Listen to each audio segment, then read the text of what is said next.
जियो और एयरटेल को टक्कर देने आ रहे हैं एलॉन मस्क। दोस्तों, भारत में इस वक्त टेलीकॉम सेक्टर में दो सबसे बड़े खिलाड़ी, सबसे बड़े कंपेटिटर्स हैं, जियो और एयरटेल। भारत में टेलीकॉम मार्केट में सबसे ज्यादा योगदान इन्हीं दोनों का है, चाहे बात मोबाइल नेटवर्क की हो या ब्रॉडबैंड कनेक्टिविटी की।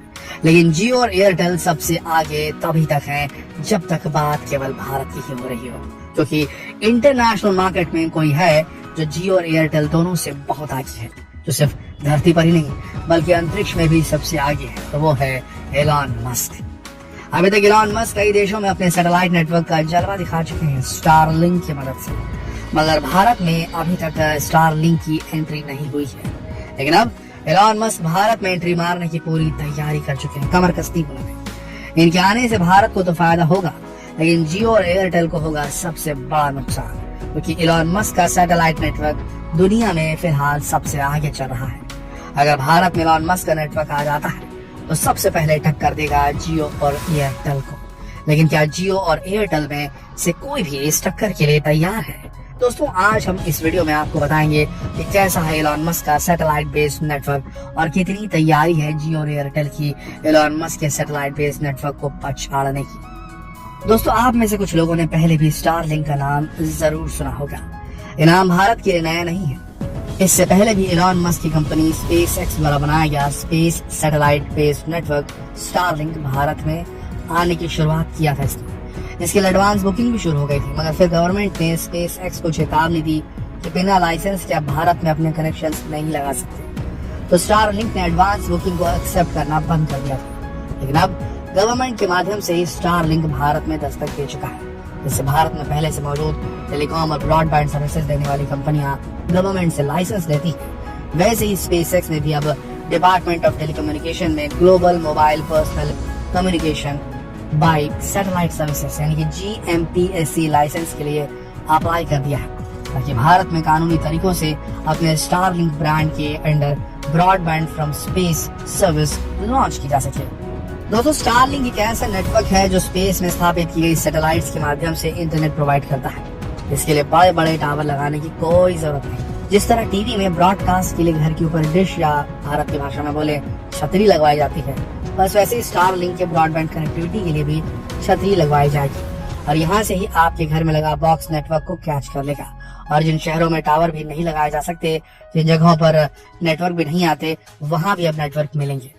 दोस्तों, स्टारलिंक वही नेटवर्क है जो यूक्रेन को फ्री में स्टारलिंक डिशेस और टर्मिनल प्रोवाइड कर रहा है, और रूस के साथ चल रही वॉर में भी यूक्रेन के लोग इंटरनेट एक्सेस कर पा रहे हैं। एलॉन मस्क के अनुसार यूक्रेन में 25,300 टर्मिनल्स हैं और इनमें से 10,630 ही पे कर रहे हैं। स्टारलिंक की वजह से यूक्रेन की आर्मी अपने वेपन्स का इस्तेमाल कर पा रही है, एक दूसरे को इनक्रिप्टेड मैसेजेस सेंड कर पा रही है। इसलिए रूस भी एलॉन मस्क से काफी नाराज है, उन्हें खुली चुनौती दे चुका है। लेकिन जवाब एलॉन मस्क का कहना है कि अगर मुझे कुछ भी हुआ तो सबको मालूम होगा कि ये किसने किया है।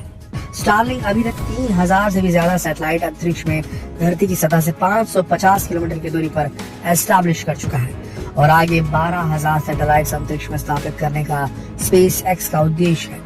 फिलहाल 40 देशों में स्टारलिंक नेटवर्क की सर्विस अवेलेबल है। दोस्तों, भारत में स्टारलिंक को एस्टैब्लिश करना इतना भी आसान नहीं होगा, क्योंकि यहाँ केवल GMPSC लाइसेंस काफी नहीं होगा।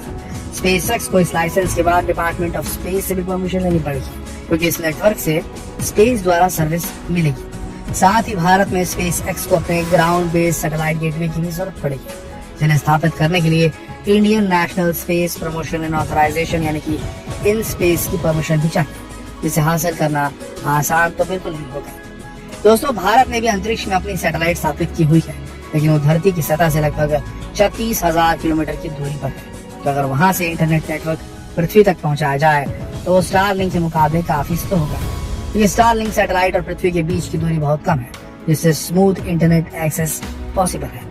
दोस्तों, स्टारलिंक भारत में पहला सैटेलाइट बेस्ड नेटवर्क नहीं है। भारत में पहले से ही भारतीय एयरटेल अपने space based broadband satellite based internet provide करता है। इस नेटवर्क का नाम OneWeb है। साथ ही जियो ने भी जियो सैटेलाइट कम्युनिकेशन लिमिटेड के नाम से space based broadband connectivity provide करने की घोषणा कर दी है। भारत में पहले से ही जियो और OneWeb के बीच ये रेस चालू है।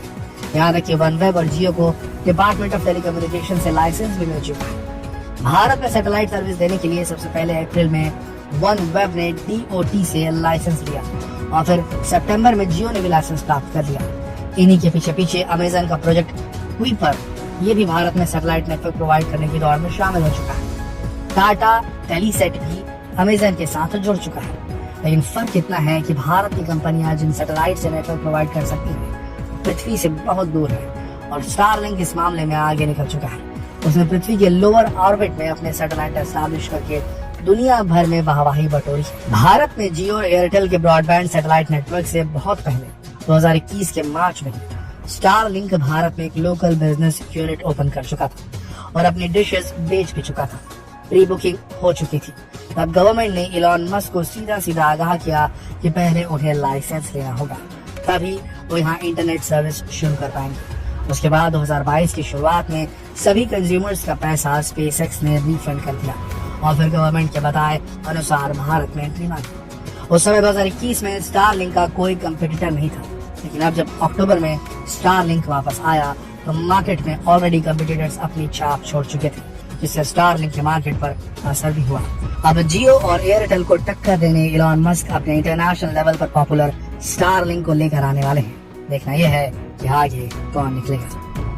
दोस्तों, बात करें इसके प्राइस की तो अमेरिका में स्टारलिंक के ब्रॉडबैंड कनेक्टिविटी की वन टाइम हार्डवेयर कॉस्ट 49,000 से ज्यादा है और हर महीने 9,071 रुपए भरकर स्टारलिंक को चालू रखा जा सकता है।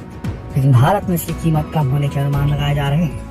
अब भारत में क्या कीमत होगी ये तो तभी पता चलेगा जब भारत में इस तरह का कोई एक भी सैटेलाइट नेटवर्क अपने टर्मिनल्स और डिशेस के प्राइस अनाउंस करेगा।